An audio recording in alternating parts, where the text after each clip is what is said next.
Surat police commissioner દ્વારા લીંબાયત અને ગોડાદરા ડિંડોલી વિસ્તારોમાં આવેલ ગણપતિ પંડાલ પહોંચી ગણપતિની આરતી ઉતારી હતી। ગણેશ ઉત્સવની દેશભરમાં ઉજવણી કરવામાં આવી રહી છે। હિન્દુ ધર્મમાં કોઈ પણ શુભ કાર્ય કરતા પહેલા ભગવાન ગણેશની પૂજા કરવામાં આવે છે। તો ભગવાન ગણેશ તમામ દેવતાઓમાં પૂજનીય છે અને શાસ્ત્રો અનુસાર ભગવાન ગણેશની પૂજા કરવાથી તમામ અવરોધો હંમેશા માટે દૂર થઈ જાય છે। ત્યારે સુરત શહેરમાં પણ ગણેશ ઉત્સવની ધૂમધામપૂર્વક ઉજવણી કરવામાં આવી રહી છે। ત્યારે સૈયદપુરામાં બનેલી ઘટના બાદ પોલીસ પણ એક્શન મોડમાં આવી ગઈ હતી અને આરોપીઓને પકડી પાડીને તેમના વિરુદ્ધ કાયદેસરની કાર્યવાહી પણ કરવામાં આવી રહી છે। તો બીજી તરફ સુરત પોલીસ કમિશનર દ્વારા લીંબાયત અને ગોડાદરા ડિંડોલી વિસ્તારમાં આવેલ ગણપતિ પંડાલમાં પહોંચીને ગણપતિની આરતી ઉતારી હતી। આજે લીંબાયત ખાતે સહજાનંદ સોસાયટી યુવા મંડળ તરફથી અહીંયા શ્રીજીને જો સ્થાપના કરવામાં આવેલ છે ત્યારે હું આપણા અધિકારીઓ સાથે ભગવાનના આરતી કરી અને ભગવાનથી આશીર્વાદ લીધા અને સાથોસાથ વિનંતી કરી કે આપણા આ સોસાયટીના લોકો ખૂબ સુખી રહે, હેલ્ધી રહે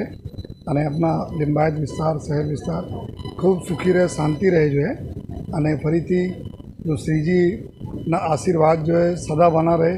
लगभग 2011 અહીંયા સ્થાપના થાય છે जो है અને આવનાર સમયમાં और ધૂમધામ से अपना લોકો જો ઉજવે, જો નાના બાળકો અને બીજા લોકો આપણે આપ જોઈ શકો છો જંગલના થીમ ઉપર જો પૂરા આ મંડપના આયોજન કરવામાં આવેલા છે તો એનાથી લાગે છે કે નેચર પ્રતિ જો આપણા જો અમારી પ્રકૃતિ પ્રતિ લોકોનો કેટલા પ્યાર અને કેટલા અવેરનેસ છે જો એના માટે હું તમામ આયોજક મિત્રોને ખૂબ ખૂબ અભિનંદન આપું છું અને ફરીથી જો હું આ મને પણ લાગણી થઈ, મને બોલાયા એના માટે સહજાનંદ સોસાયટી યુવા મંડળના તમામ લોકોને હું ખૂબ આભાર માનું છું। જય હિન્દ, જય ભારત। Reporter Arvind Rathod, Janadesh news, Surat.